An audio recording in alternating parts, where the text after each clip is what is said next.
ছোট কাঁচা মাছ বাজার থেকে মা বেছে আনতেন নিজে হাতে। তারপর সেই মাছ ধুয়ে রেখে দিতেন। সব রকমের কাঁচা সবজি খুব সরু সরু করে কেটে রাখতেন।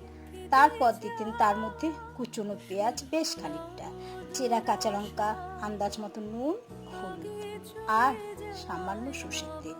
কাঁচা মাছগুলোকেও ছড়িয়ে দিতেন সবজির মধ্যে। তারপর নিজে হাতে খুব ভালো করে সেগুলোকে মেখে নিতেন। চুলো জেলে তার মধ্যে কড়াই চাপিয়ে দিতেন। তারপর ঢাকা দিয়ে দিতেন আর চুলোর আঁচ একদম কমিয়ে দিতেন।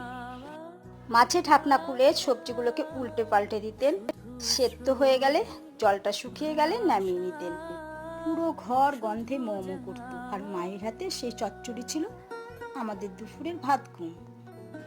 আজ আবার সেই স্মৃতি ফিরিয়ে আনলাম মায়ের স্টাইলে।